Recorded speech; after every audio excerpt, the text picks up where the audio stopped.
Welcome guys to my channel! So ngayon magta-try naman tayo ng mga Swiss snacks kung saan nakikita nyo sa inyong harapan ng iba't ibang flavor, iba't ibang pagkain dito sa Swiss na gusto natin ito-try para hindi naman tayo maaning-aning at hindi naman tayo lugi na magpunta tayo dito na wala man tayong natikman kahit papaano. So, ita-try natin itong mga ito kung anong mga lasa, no? So, dito guys, ano bang una natin buksan?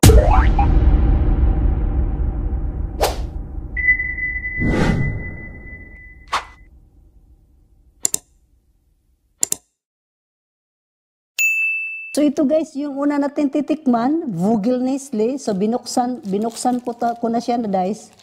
Binuksan ko na siya guys, kung sa Tagalog pa ito, salag ng ibon. Salag ng ibon. Kung sa gitna nito, meron siyang hazelnut, tapos meron din siyang coco jump. Kung saan, nakapaikot siya sa loob atin siyang bubuksan, no? Para matry natin kung ano ba talagang lasa nito, bakit may mga kasaysayan pa itong kahit sa tinapay nga lang. So, try natin to siyang tikman.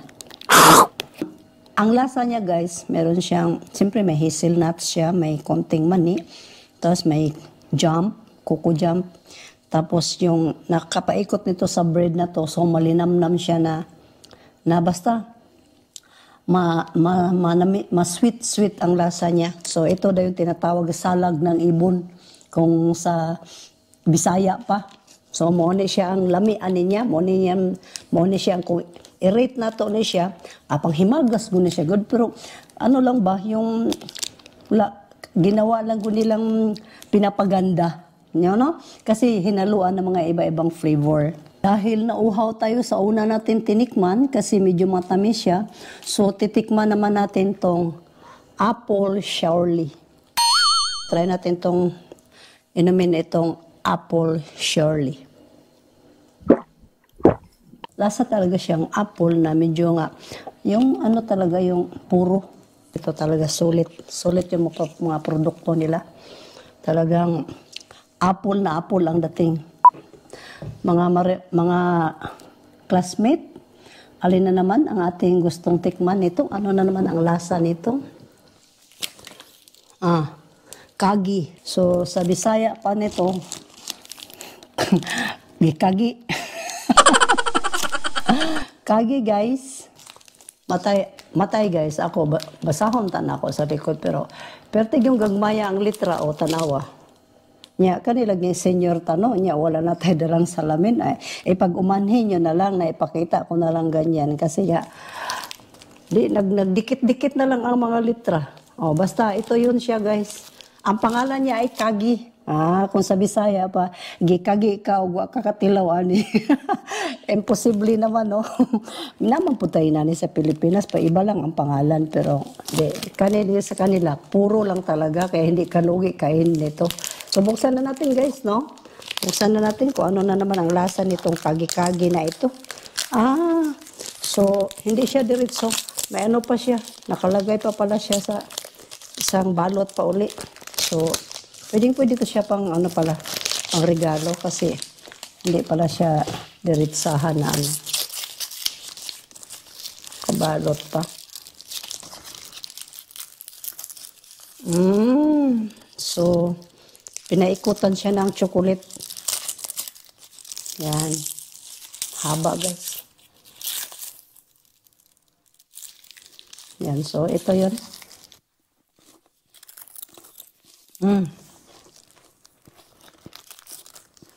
Tamis kayo siya guys, kay naka-coated kasi siya ng chocolate. Mostly sa mga Swiss people, no, habang nagha-hiking sila, lagi pala itong nilang dala. Kasi para papantawid gutom ika nga. Kaya magaan lang siyang dalhin. So lagay mo lang sa pocket mo, okay na. So ganoon ang pala dito, laking tulong itong kagi na to sa mga nagha-hiking people. Mostly guys, nabibili ito sa mga mountain restaurants, sa mga kiosk, kung saan yun nga, yung mga easy to carry lang nila, no, habang nag-hiking sila. Next guys, Beverly, source of energy. So, pag kumakain ka pala nito, madagdagan yung iyong kalakasan, no? Ano bang klaseng, pagkain na to na, ang original pala nito, guys, galing sa basil. So, ito naman yung aking titikman ay sa Appenzeller. So, try natin, no? Kasi madagdagan pa lang energy natin ito pag kinakain natin ito. O sige, buksan ko na, guys, ha, para malaman natin kung ano ba ng lasa nito na, siguro pag kinain ko na ito, tatalon-talon na ako.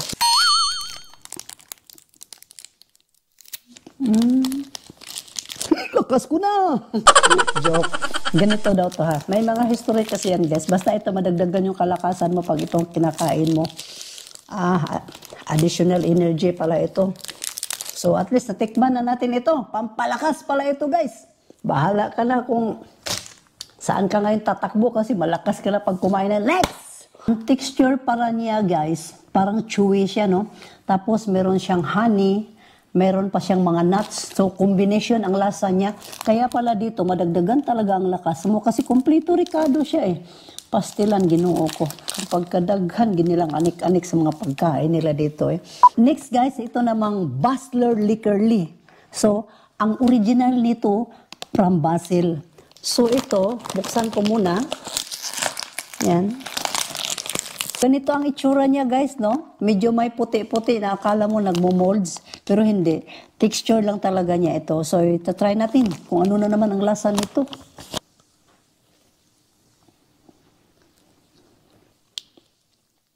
Medyo chewy siya na medyo makunat-kunat no nga.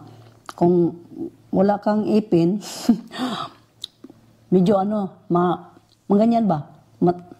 Madadala yung mo. Mga lagos mo, yung sa Bisaya pa. Isa din to guys, mga binibili na pang pasalubong, pang souvenir nila. Kasi matagal ito, masisira yung mga ganito nilang mga pagkain ba. Yun ang kinaganda lang talaga. Kahit isang buwanan ka pa, pero okay pa rin yung lasa. Ganyan lang yung niya, puti-puti siya. So, ibang lasa ka rin talagang bustler ka. Talagang high-tech ka talaga. Ninanamnam ko guys ang lasa.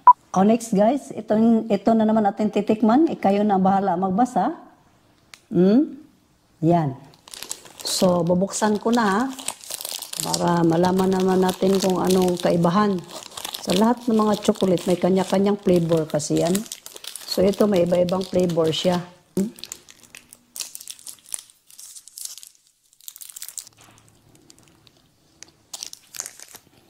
Kapag nasa edad ka na ng ganito, medyo mag-iwas-iwas ka na kasi sa sobrang sarap, baka mapadami yung kain mo, tataas yung blood pressure mo. Pero sa mga teenager, na kabataan, super, ito talagang kinaham nila. Kasi parang may ganyo ka sa sarap.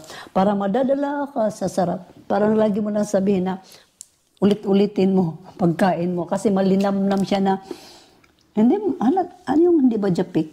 Di ba? Hindi ba talaga japik na matikman mo? Pag nakatikim ka na kasi ng mga original at saka yung hindi original, malalasahan mo naman talaga. The best guys, parang mula dito, mga naikana yung sarap hanggang sa baba mo sa Bisaya pa. Muanod-anod ba? Hanto dito. Pagkalami ay yung kayog yun. Ang ganun ba? Parehas lang yung lasa? Sa kulay lang pala. Ang magkaiba, pero kung tikman mo siya lahat, isa lang ang lasa niya. Nirap lang ng iba-ibang color para colorful ba? Para yung buhay mo colorful, parang ganon. So ito pa nga ang kinaganda nitong chocolate na to guys, kasi pwede mo na siya ipang breakfast at pwede mo na siya ipang palaman sa weekly bread kung saan madagdag yung matibay yung busog mo ba. So, yun ang kinaganda no, kasi double purpose siya. Weekly bread lang palang kailangan dito guys. So ito yung ating natikman. Lahat naman sila masarap. Next, ito naman titikman natin yung chips. Isa sa mga popular dito sa Switzerland na chips na to. Na buksan natin ha. Buksan ko muna ha, para malasahan natin kung ang original yung pinili ko guys. Para maganda kasi yung original.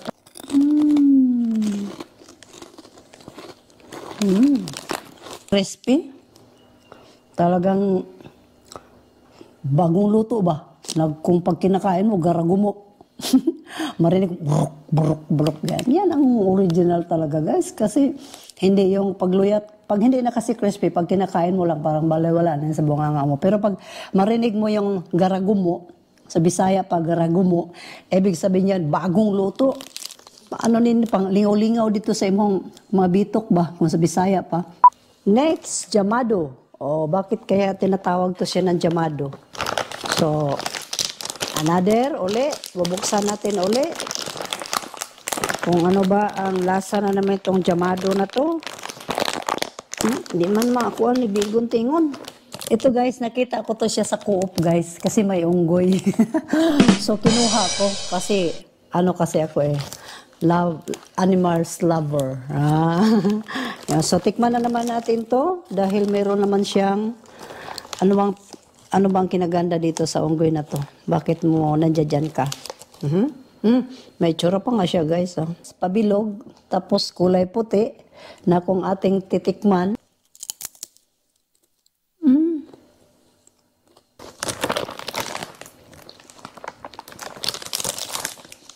Paunggoy-unggoy ka lang pala, pero kakaiba talaga ang lasa mo, ha? Pinaghalong may tamis, tapos may asim, na hindi naman siya potato.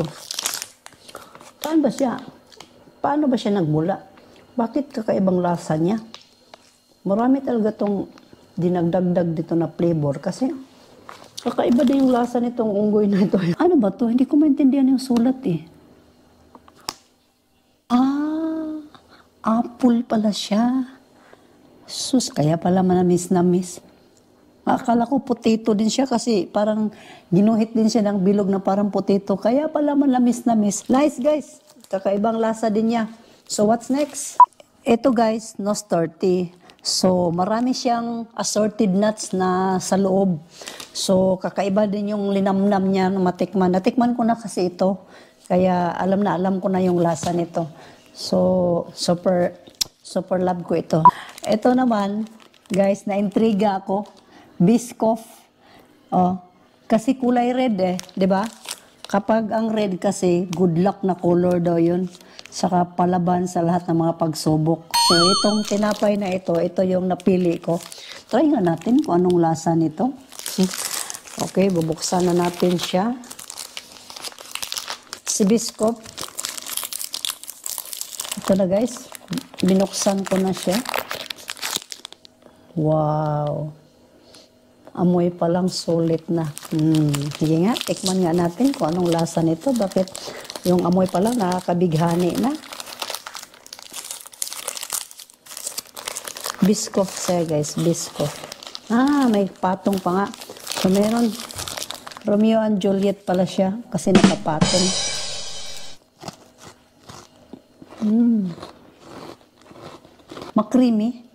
Makrimi siya.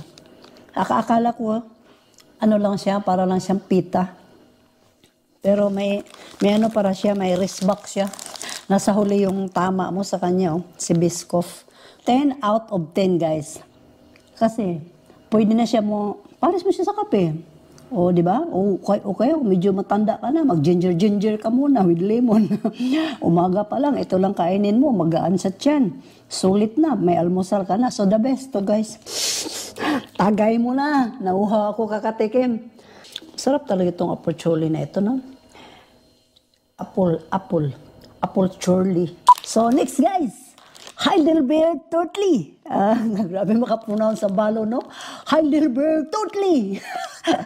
Heidelberg Turtley. Ganon daw yun, pagka-pronounce nun. Kung makita mo naman, tinapay siya na ang palaman, prutas. So, sa Tagalog pa, berry. Nakita mo? To? Berry lang to, guys. Berry. So, binuksan ko na siya. Ito yung itsura niya, guys, hulmadong-hulmado. Hulmadong-hulmado. Talagang, ganyan sila magawa dito. So, murag unggoy, no? Kadalihok. Talagang mapapa, ka talaga. Talagang prutas siya. So, sa madalit sabi, kung i-rate mo siya, berry, nandito lang sa puso ko. Alam mo yon. Sa sobrang katikim-tikim ko dito, lahat dito sa lamisa, nabusog na ako. Ano lang siya, mga sa 8 lang muna. 8, no? Kasi nga, yun nga, depende kasi sa edad yan. Utsu, utsu, utsu, utsu.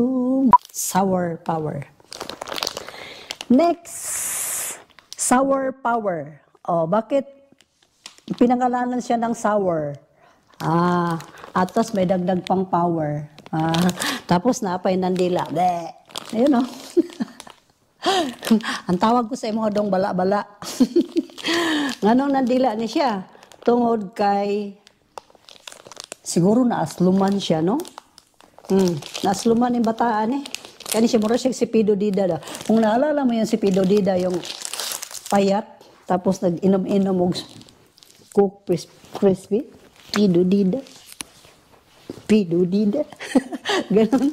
Tikman nga natin kung ano na naman ang lasa nitong sour-sour na ito. Ginunting ko na kasi ang hirap naman hindi. Ito guys, sa totoo lang. Pambata to. So minsan naman ang matanda, di ba, bumabalik pagkabata. Ganon naman yun eh. Kasi nga, minsan ang matanda, hindi tanggap na matanda na. So magbalik-balik siya. feeling bata ba? So kain din tayo ng pagkain na pangbata. Pero maasim-asim man siya. Sour. Ako, mula pa naman noon, hindi talaga ako mahilig sa mga sobrang maasim. Maasim, maanghang, yun. Yun, hindi ako mahilig. Kaya, ganitong mga pagkain, hindi talaga mauwat yung budget ko dito. Kasi, sa pangbata lang siya, pero at least nakatikim din tayo bago tayo tumanda. Ganun lang naman yun. Hindi na tayo maanga-anga ba kung anong lasa sa mga pagkain na ito. Kahit papaano, kahit nang dinidilaan niya ako, tinan mo, nandidila siya. At least natikman din kita. Oy, binili din kita. Sige, salamat na tayo nito, no? Dahil natikman kita. Ikaw na lang mag-ubos nito kasi maaslom. Maaslom dyan. Magubay mong naong. Nakita nyo? Yan. Natuwa ba ako dito ba? Ang pangalan nito, Panitoni. So sabi ko sa sarili ko, kadako ba ng tinapaya eh? Gitry na akong binuhat, bugat kayo niingon po ng akong anak na, gusto mo ba yan? So ako parang naisip ko na, puro na chocolate pa sa lubong, try nga natin maiba naman. Guys, bubuksan ko na siya. Ay, wait lang, kuha muna ako kutsara at saka plato. Ito na, na-slice ko na siya.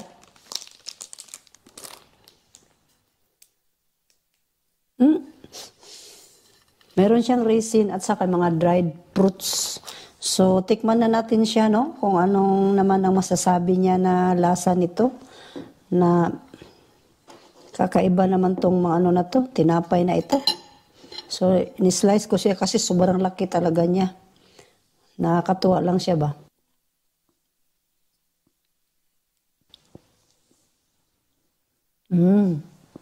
Ito ba yung kinain natin doon sa Italy? Kaya pala. Na-remember ko na nga. Next guys, Biscoff. Parang ito yung kinakain ko kanina na Parang ito siya. Palaman din ito guys. Hindi na to So, buksan natin. Yan. Anong klaseng Biscoff ito? Yan. Ano namang lasa ang pinagkaiba sa Biscoff o saka peanut butter sa Pinas? Lang kasi ako sa kulay eh. So, palaman siya pero hindi siya mani. Tato natin tikman.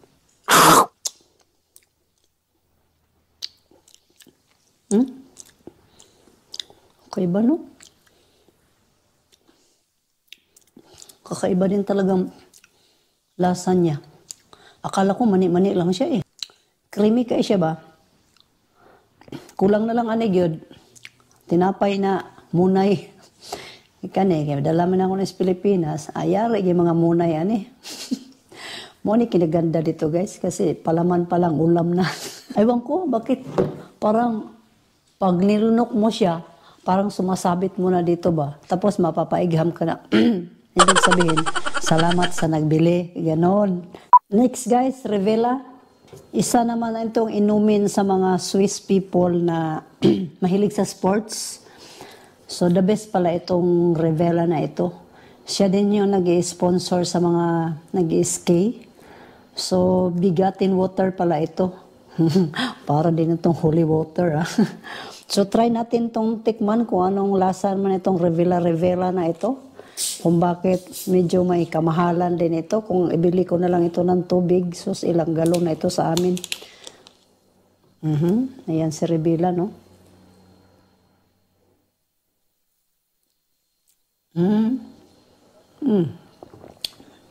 Ang lasa niya parang may ano din siya sa mga Gatorade, parang mga ganun.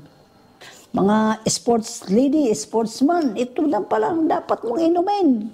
Revela. Yan, ang the best sa mga taong mahilig mag-sports. Huwag niyong kalimutan, tangkilikin ang Revela. Yan, natikman din ng balo. So lahat guys, almost natikman na namin. That's it for today guys. So, lahat ng mga snacks dito, natitikman. Hindi man lahat natikman natin, sobre.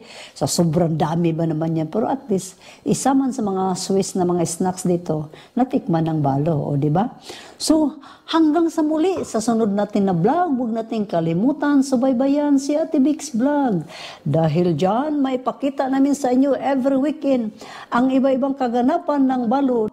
Huwag kalimutan mag-like and subscribe. Dahil sa vlog ko guys, imi-imi lang ito. Pero, sasayang puso mo. O, di ba? Para maiba naman. Bye!